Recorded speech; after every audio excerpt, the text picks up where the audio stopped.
All right. Well, good evening, everybody. Thanks for joining me on a beautiful evening here in the Valley. I know you all are from all over the state, but I do want to rub it in that it's just gorgeous in the Matthew Valley. And for those of you that are uh, dialed in from out of state, this is the time to be in Alaska. Well, anyway, my name is Steve Brown. I'm the Matsu Copper River Agriculture Horticulture Agent. Okay, I work for the University of Alaska Fairbanks and its Cooperative Extension Service. And if you haven't dealt with the Cooperative Extension Service before, you should really explore us out, especially when it comes to agriculture and horticulture. We can search out all kinds of things and help you become a really successful Alaska gardener. And we'll give people a few more minutes to sign in. I just want to put in a plug for the Alaska Master Gardener program. If we offer a 40-hour course in the fall, which most likely, now that we've discovered what a great tool Zoom is, at least a few of those meetings will be on Zoom. Anyway, it's a 40-hour course, and if you donate 40 hours of community service after the course, you get the title of Alaska Master Gardener. Now, you can take the course even if you're not interested in having the title and you just want the information. Well, I see 113 people here, and there were 200 signed up, so that's pretty good for a Zoom meeting. I just want to take care of some housekeeping right quick.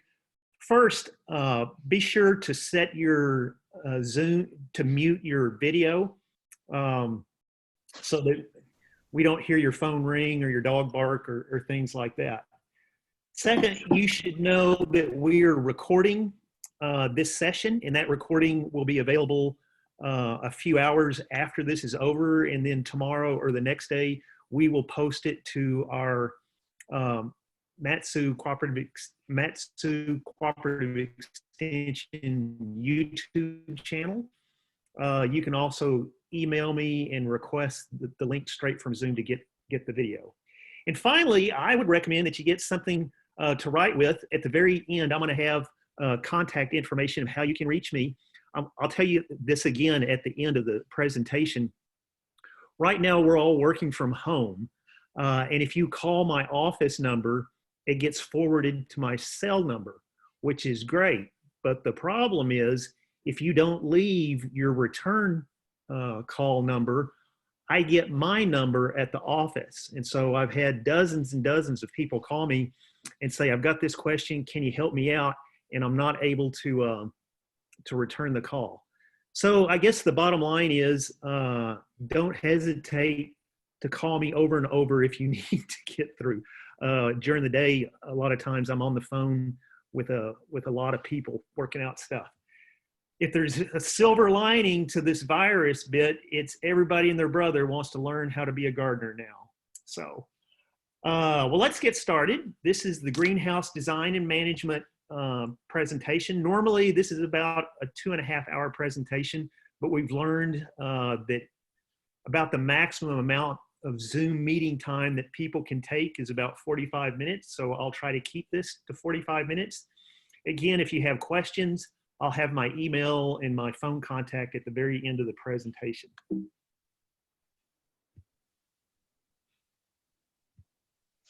Okay, greenhouse structures. The way this presentation is going to work is we're going to start with greenhouse structures in the first half of the program, and then focus on greenhouse management in the second part of the program. So basically, there's two types of greenhouses. There is an attached greenhouse that is attached to something like your home or a barn, okay? And then there's freestanding greenhouses. Those are independent designs that don't need another structure to lean upon. We're going to spend most of the time in this section on freestanding greenhouses because there's many different designs. So here is an example of an attached greenhouse. Okay, there's lots of advantages to them. The biggest advantage being that they're cheap. Okay, the problem with an attached greenhouse is you don't always have the best choice of location. Ideally, an attached greenhouse would have a southern facing, but that's not always an option. The other thing about attached greenhouses is they can become difficult to get into if you don't keep them shoveled out. Of course, that's true with a freestanding greenhouse as well. Well, anyway, I just want to point out some important features on this greenhouse. Hopefully you can see my little cursor there. The most important feature in this greenhouse is this vent at the top. Okay, everybody thinks greenhouses are about managing cool. They're actually about managing heat and how to get rid of heat. So the best place to get rid of heat in a greenhouse is at the very top of the structure. This particular greenhouse has an automatic opening vent window. It operates by a little wax cylinder that when this greenhouse gets over 80 degrees, the vent begins to open and it lets the heat out. If you have a freestanding greenhouse, or excuse me, if you have an attached greenhouse or a freestanding greenhouse, these automatic vents are crucial in Alaska, because you know what's going to happen. We're going to get the end of May, and we're going to have some beautiful sunshiny day. Hopefully we're back in the office, and you get in there and the temperature goes to 120 degrees because you couldn't get home to open up the greenhouse and everything's dead. Some recommendations I would make on this greenhouse is I would install some vent fans down here to suck cool air in, and I would put them on thermostats. Okay, we'll move on to freestanding greenhouses. The advantages are there's many different shapes and sizes to choose from to best serve what you need. With a freestanding greenhouse, you can choose the best location on your property for light interception, drainage, wind protection, etc. The nice thing about it is it isolates greenhouse activity from the home.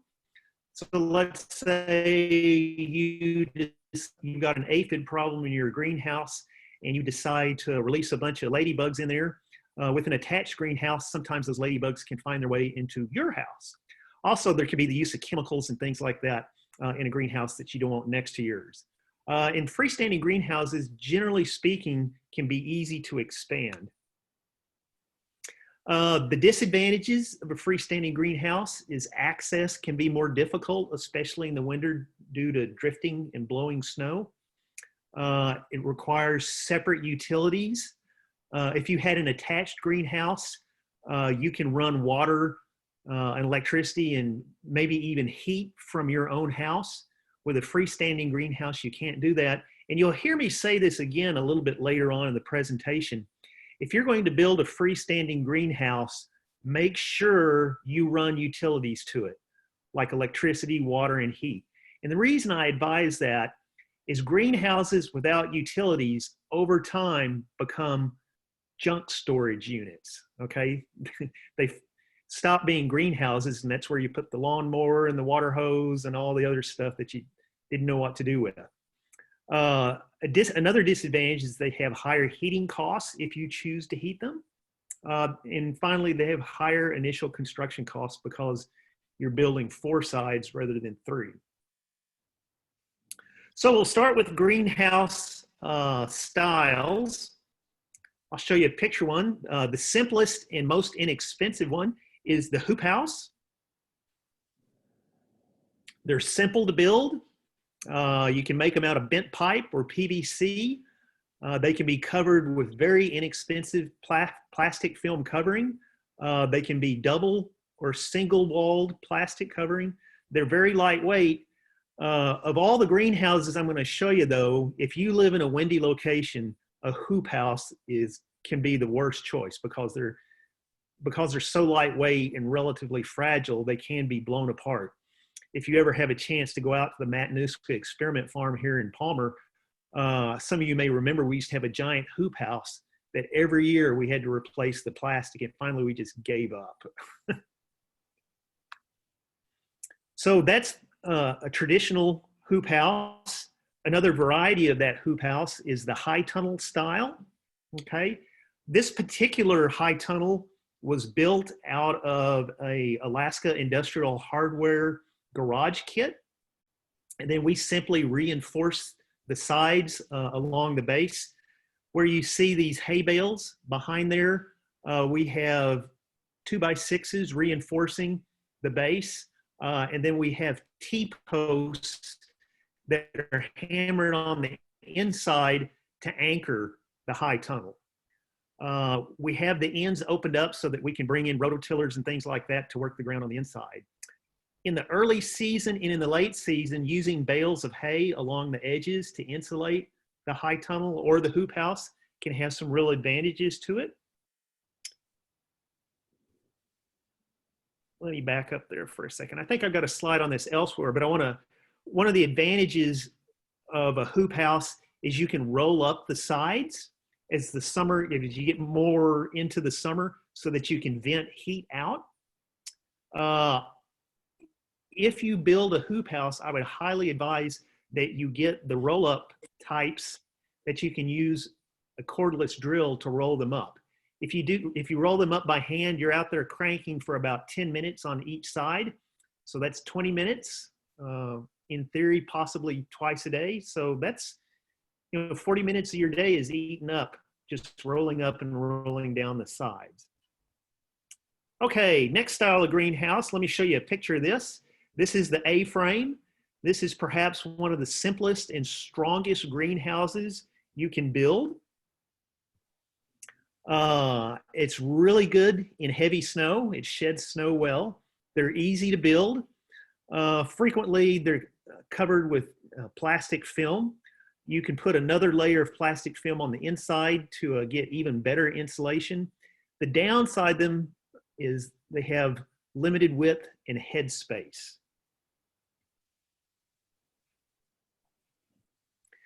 Okay, the next greenhouse style we're going to talk about is the Gothic arch. And let me show you a picture of that. This is, if you don't have another reason, this is the greenhouse you want for Alaska because it has the most headroom and it is the strongest, and it's pretty good about shedding snow, and it's really good at shedding wind. So it can be more of a headache to build because you got to bend those frames, but it's the greenhouse for Alaska, bar none. Before I forget, eventually our office is going to reopen, and we have a greenhouse design book. Okay, it's got many different greenhouse designs in it. The book sells for $40. Do not buy it. Come to our office, bring a cup of coffee, and we'll sit you down in a break room, and you can look at the book all you want. And when you settle on a design you want, we'll take you to the copy machine, and we won't even charge you for the copy. Okay? And this is actually an example from that book. It has complete instructions on how to build all of these different greenhouses and more. Okay, the next greenhouse we're going to talk about is the Gable greenhouse. This is usually what we think of as the traditional greenhouse. Okay, we'll come back and talk about some neat features on that one. It's got a sloping flat roof that's pretty good about shedding snow. It has vertical sidewalls, so you've got the maximum amount of headroom to take advantage of. It doesn't shed wind as well as a Gothic arch, but boy, they sure are pretty. And you can use all kinds of different glazing on them. Glazing is what you cover a greenhouse with, whether it be glass or plastic or polycarbonate. And I want to talk about some important features on this Gable style greenhouse. Again, the features that I think are most important are these two automatic vents in the ceiling. That is fantastic. This thing can probably shed heat very well. Another thing that I think is advantageous here is they've got French doors. Okay, there's two reasons, well, actually there's three reasons why French doors on a greenhouse is a good idea. The first one is you can close the bottom door and leave the top door open, and you've got good ventilation while keeping the critters out. And the other thing too is when you're working on the greenhouse, and if you have a little kid, a little toddler, you can close it to keep the kid in the greenhouse. Here is a traditional Gable style greenhouse. I've seen these in 3 bears for 299 bucks. It's just a PVC frame that you put together and it's covered in plastic. These are great to get your starts going in the wintertime, or not the wintertime, the springtime. The only downside to them is they need to be in areas that are protected from wind. I just thought I'd show you this. I haven't been over to 3 bears this year to see if they're selling them, but I know they have for about the past 5 years. For those of you all that are in different parts of Alaska or maybe even calling into Alaska, 3 Bears is a utility slash hardware slash grocery store that's popular here in the Matsu Valley. Okay, we're going to talk about the slant-leg greenhouse. This is usually not the type of greenhouse that a homeowner builds. This is usually something that's used on an industrial scale, a commercial nursery. Frequently, you see these on university campuses because they're very popular to use for research. They're very strong because they have a very heavily reinforced frame. They're made to endure just about anything that can be thrown at them. If you've ever had the opportunity to go to the campus of Cornell University in upstate New York, you'll see hundreds of these. Finally, there's a type of greenhouse that I think has a real future in Alaska. It's called the pit greenhouse. This is essentially an underground greenhouse that takes advantage of the warmth of the earth. Now you might say in early spring and in late fall, you're thinking, how much heating advantage am I going to get out of this? Well, actually, just getting 10 to 20 extra degrees out of the earth is really important. The reason I say these are the future of Alaska is they can be built pretty much anywhere in Alaska. And if any of you all know who one of our most famous farmers in Alaska is, Tim Myers, this is essentially how he does a lot of his farming out in Bethel. They're considerably more expensive to build, but I think they're worth it because, well, just because they keep things warmer. And if you get tempted to build a pit greenhouse, one of the things you could consider doing is in the floor, go ahead and build a root cellar in there. And then you've got a greenhouse and a root cellar in the same location. Again, from that extension greenhouse design book that's $40 that we will let you read for free and copy. This is a picture. It has complete instructions on how to build that greenhouse. It's important that you take full advantage of any drainage issues when you build it. So we'll shift gears now and talk about selecting a greenhouse site. For most people, the goal in locating their greenhouse is where to find the maximum sun exposure. Greenhouses need to be protected from high winds. Bless you. Bless you again. So they want to be protected from high winds, if at all possible. They should be level.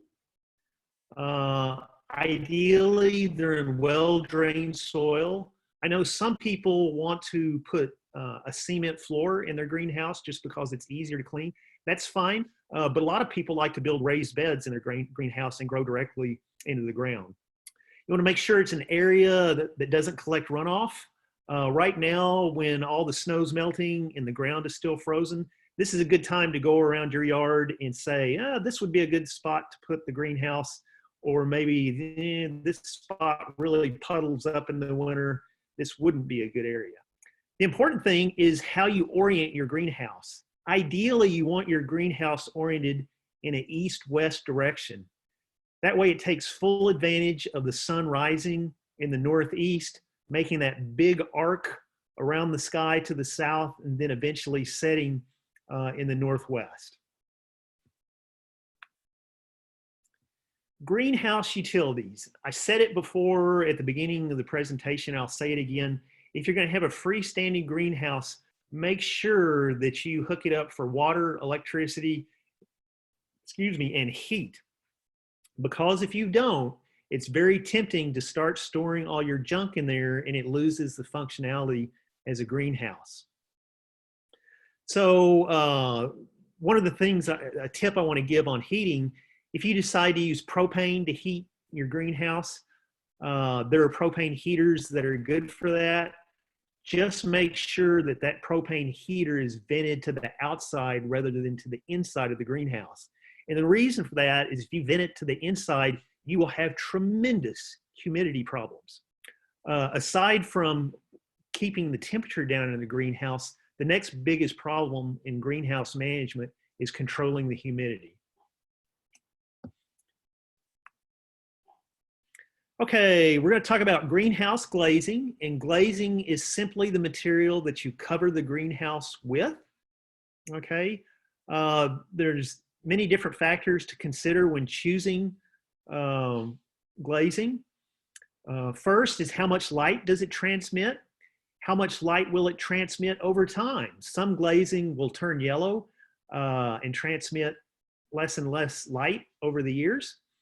You want to find out how much heat will it retain, okay? How durable is it? What does it cost to maintain? And finally, how much does it cost? So let's explore those. The cheapest greenhouse glazing that you can buy is plastic film. And you can use plastic film that you purchase at any of the big box hardware stores like Lowe's or Home Depot or Walmart. It's very lightweight, very flexible, very easy to work with. A single layer of plastic generally has very high light transmission. A lot of people will use that opaque visqueen. That's fine. It doesn't pass as much light through, but it's a great way to get your plants started. A lot of the commercial hoop houses will use double layer plastic, and they'll attach a special type of hoop house fan that blows air in between the two layers of plastic. And when you do that with a double layer, it reduces the heat loss by 35% over a single layer. The downside to plastic film is it has a short lifetime. If you do single plastic film on a home hoop house, they say, yeah, you can get 4 to 5 years out of it. It's been my experience, really, that's more like 2 years. If you live in an area that's not very windy, I think it's a good idea to go ahead and you can buy plastic with ultraviolet inhibitors in them that are supposed to extend the life a few more years. I haven't had experience with that, but I have talked to people that have had good results with it. And by the way, if you live here in the Valley, a good place to go check out hoop houses is at Mid-Valley Greenhouse on Higher Road next to the Harley-Davidson dealership. The owner is Mark Oathouse. He just finished building several new commercial hoop houses, and he's very happy to show them off, let you walk around and get ideas. And you can tell Mark that Steve Brown sent you. But you have to buy a tomato. So the next greenhouse glazing is glass. Glass is the blue ribbon of glazing. Okay, it has very high light transmission. It lasts practically forever. It's durable in the sense that it doesn't really degrade. Little boys with rocks, though, can be problematic with it. You can get double pane glass, okay, but you're going to reduce the light transmission a little bit. I've seen a lot of people around the valley take old fogged double pane glass and build greenhouses out of those. So a lot of times you can get those fogged glasses for free or very little amount of money. And so look for those like on Alaska's list or, you know, online classifieds like that. Aside from glass, polycarbonate is really the best glazing material of all. I like glass because it lasts forever, but the great thing about polycarbonate is it has very high light transmission and it's very, very strong. It's flexible, so it can be bent over curved surfaces. You can buy it in single, double, or triple layer corrugated plastic. If you look in the diagram on the lower right hand of that slide, this is a double insulated piece of polycarbonate. It has air spaces in between that insulate. If you can imagine, the triple layer structured is even warmer. The downside, the more layers you have, the less light that's transmitted. The big downside to the double layered or the triple layered polycarbonate is it's expensive. So I was at Lowe's over the weekend, and I keep hearing people say that they have the single layer polycarbonate, but I did not see any double layer polycarbonate. A lot of times people will go in together, 10 or 15 gardeners, and charter a truck to drive up from the lower 48 with a truckload of polycarbonate. And the money you can make off selling the extra double or triple polycarbonate can just about pay for the trip. So you can imagine it's pretty expensive. Okay, next is acrylic. Okay, acrylic is very high light transmission, but it yellows over time. It's a really funny thing is it gives off a lot of static electricity that attracts dust and dirt. When my wife and I lived in San Antonio, we had an attached greenhouse that looked almost identical to the one you see in the upper right-hand slide. And we kept our dogs in that yard, and the dogs always would walk next to the edge of the greenhouse, and fur and dirt, there was a line of fur and dirt along the edge of the greenhouse that people would come over and they'd always wonder, what's going on with that? So the thing about acrylic is it can't take impact very well. So if you live in the interior where occasionally you get hail, it does not withstand hail damage very well. The great thing about it is you can install it on flat surfaces and curved surfaces as well. Fiberglass is kind of the old standby. Fiberglass reinforced plastic has high light transmission. It's usually used in single layer, comes in flat or corrugated panels. If you can get the flat, I prefer the flat because you don't have to worry about sealing up the ends like with the corrugated. It's pretty moderate cost. It's probably one of the most common things you've seen. People that have taken utility sheds and converted them into greenhouses, this is generally what they cover them with. And here's a little chart that compares the glazing material. Obviously with glass, it has the highest light transmission and it has the highest life expectancy, but it also has very high heat loss. Okay, down on the other end of that, about third from the bottom, you see that polycarbonate has pretty high light transmissivity. Well, and if you go down below that, you see that the double pane, the light drops significantly, but you've got moderate heat loss, and it has life expectancy of about 15 years. In my backyard right now, I've got an attached greenhouse with double layer polycarbonate. It's about 12 years old.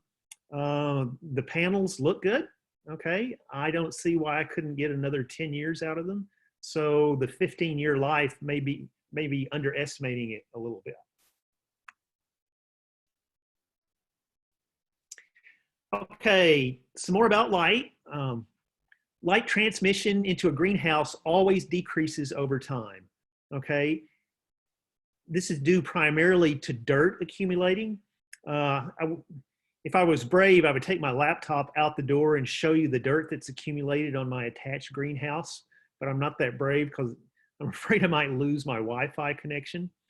So every spring, it's important for me to wash off my greenhouse.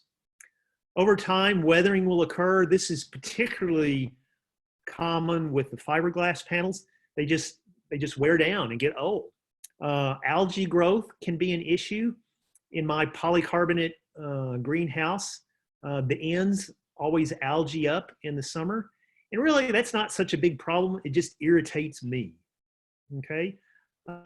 Aside, everything aside from that will deteriorate over time by ultraviolet light. I think the reason here in Alaska we get away with things lasting a little bit longer is, yeah, we got long days, but we don't have many of them. So, and we make up for it with almost nothing in the wintertime. So I want to talk about light. A lot of people will never consider putting artificial lights in their greenhouse, and that's great. But if you do, there's some things to know, or this even applies to plants that you start inside your house. Artificial lights vary in their spectrum and their intensity. Spectrum is the color of the light. Blue and red light are the most photosynthetically active wavelengths. Typically speaking, your veggies like blue colored light and your flowers like red colored light. High natural light intensity, midday on a summer day, is about 10,000 foot candles. And a foot candle is the intensity of light of a single candle 1 foot away from it. So standing on a noonday, it's about 10,000 foot candles. That's pretty bright. That's very hard to simulate with artificial light. Here's a chart basically comparing the different colors. If you notice at the top, the color of the light, the wavelength goes from blue, okay, all the way to red. And that's actually that blue is going to be ultraviolet light, and the red is going to be infrared light. And kind of there in the middle, you've got the green color. And if you look at those lines, if you look at the light absorption of plants, it falls almost next to nothing for green plants. Well, that's the reason why green plants are green. They are basically reflecting all the green light because they can't use it. So again, like I said, the wavelength of the light of the artificial lights that you use is very important. So we'll start with fluorescent lights. Most commonly, these are used to start plants inside your house. They have warm, white, natural, and daylight. Any of those work great. The fluorescent lights give off a lot of the blue range of light. They're pretty efficient. They convert about 20% of the energy to visible light. Like I said, they're mainly in the blue region. There are some types of fluorescent grow lights that you'll see in the stores that they call plant lights because they claim to give off more red light. What we've discovered, and the other thing is they're significantly more expensive than just plain old fluorescent lights. What we've discovered is that extra red light is just not that big of an advantage when you consider the cost. Fluorescent lights, when they're brand new, give off about 1,000 foot candles, okay? Compare 1,000 foot candles with a fluorescent light to 10,000 foot candles on a summer's day. The light intensity gets lower at the ends of the lamps where, they plug into the fixture. The intensity drops off rapidly with age. Old lamps may only be giving off 100 to 200 foot candles of light. That's why I recommend that every year when you're done with your fluorescent grow lights, replace the bulbs because you always want to start off with the most intense light that you can get. It's most likely going to require multiple lamps and fixtures in large areas. So that's why you don't see fluorescent lights used very often in greenhouses unless it's being used to start plants. Now, I put this picture in here. You look and you see the fluorescent light, okay? I put this picture in here not to show off the fluorescent light, but to show one of the most common mistakes people make in starting their plants or even growing their plants indoors. That fluorescent light should be down at about 1 to 2 inches above those plants. And that fluorescent light should be on an adjustable chain so as the plants grow, you can move the light up with the plants. So again, the take home for this picture is the light is too far up. So I figure that's maybe 2 feet above those plants. If that light is brand new and it's giving off 1,000-foot candles at 2 feet, that means those plants are only getting 500-foot candles of light. So we'll go on, we'll talk about some serious greenhouse lights. That gets into what's known as the high intensity discharge lights. If you're going to grow things at the beginning and end, or even through the wintertime, high intensity discharge lights are what you should consider. Normally in this presentation, I spend a lot of time talking about the different types of high intensity discharge lights. I'm not going to do that. I'm just going to show you a picture one. If you have any questions on it, you can always call or email me and I'll be happy to answer them. And you know who the greatest, or who used to be the greatest experts on high intensity discharge lights in Alaska was not people at the university and not greenhouse growers, but the Alaska State Troopers. Because every time they busted a marijuana grow, they would confiscate the high intensity discharge lights. Anyway, they're very, very bright. They can actually be quite dangerous because they use high amounts of electricity, and the ballast that's used in them can create significant amounts of heat. And in a greenhouse, again, the biggest problem you're dealing with is how to vent the heat. So here's an example of a high pressure sodium lamp. This is one of the most common one used in commercial greenhouses, or if you're a really serious home gardener, this is one that you'd want. Be careful around them. They can be dangerous, not from the electricity, but from the intense light they can give out. The worst sunburn I ever got in my life was when I was in graduate school, and I had to work in a greenhouse for a few hours, and I was working up in the roof, and for about 2 hours, I was 2 hours away from one of these. To this day, well, I'll turn to the right here. I know you can't see it in the camera, but I can look at the skin on the right side of my face and on the right side of my hand and tell that it's more aged because of that sunburn from that light. So be careful around them. Finally, everybody's asking about the LEDs. This is really the great new technology. What's super about LEDs is they use on average about 50% less electricity. That means people that couldn't afford to grow things through the winter now can.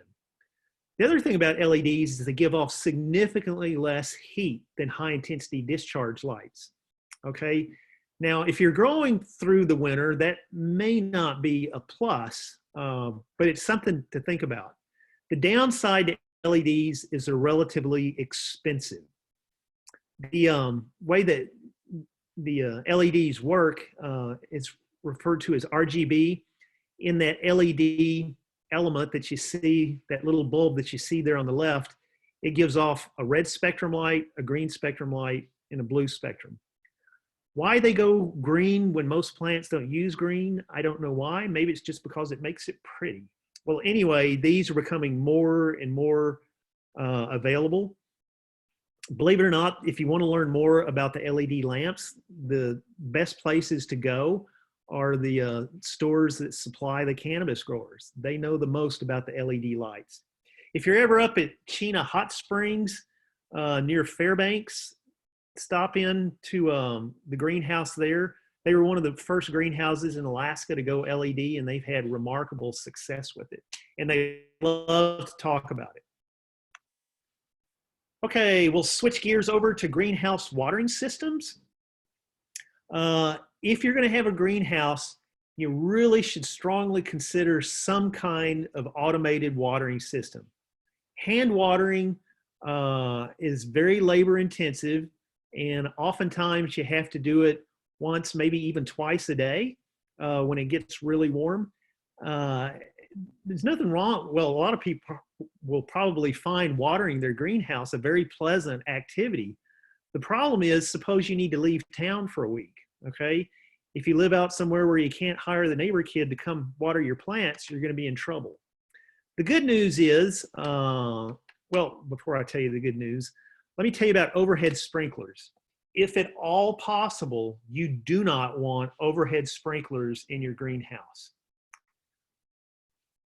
I always advise people that if they're a brand new gardener, learn to garden in the ground outside first before getting a greenhouse, because greenhouse ramps up the game tremendously. A greenhouse is basically your personal little universe. And one of the things you'll discover is that God is really good at running the universe. We are not. And so you have your little greenhouse that's a microcosm of the natural world, and all kinds of things can go wrong. Typically, they involve too much heat, insects, and humidity. And all of those things are related. And one of the worst things is an overhead sprinkler that's going to expose plant leaves to fungus and potentially make them more vulnerable to insects. So what I recommend you do is go to a automatic drip system. They're not very expensive. I bought a automatic drip system on a timer that could run up to about 20 pots. It ran $75. You can expand them up to many more pots than just 20. But what happens is it drips the water into the soil underneath the foliage so that the leaves don't get wet. It's on a timer. And so you could, in theory, you could leave for a week if you had to with an automated drip systems. There's a lot of other systems out there. There's capillary pads that bring water in from underneath and things like that. But I recommend the drip system overall. If you're going to water by hand, something you should consider to get, because it's really, really cheap, and that's a hose-on fertilizer injection system. They run about 20 bucks, and every time you water, when you use a hose-on, you're giving your plants a small dosage of fertilizer, which is a really, really good thing. The thing about the hose-ons is they assume that you have a 35 PSI, constant 35 PSI water pressure coming out of the faucet. Many, many people do not have that, okay? I know my wife and I, we live out in the country, we're on a well, okay? And we have a pressure tank, and the pressure in the tank goes up and down. I've never measured it, but I bet you our pressure will range from 25 PSI when the tank is low to maybe as much as 40 PSI when the tank is high. And the reason I know that is when I take a shower, I can detect the varying pressure of the water during the shower cycle. So anyway, consider getting a hose on. If you're going to hand water, it's cheap and easy to use. Finally, I'm going to conclude with the poor man's greenhouse. This is something that our great-grandparents used a lot, but for whatever reason kind of fell out of favor over time, but they're really coming back in style. A cold frame and a hotbed are essentially the same structure. The difference, and they're basically mini greenhouses, okay? The difference is a cold frame does not have a source of heat, but a hotbed does, okay? This particular picture, by the way, I took up in a Unilaclete, okay? So it gets pretty cold up there above the Arctic Circle.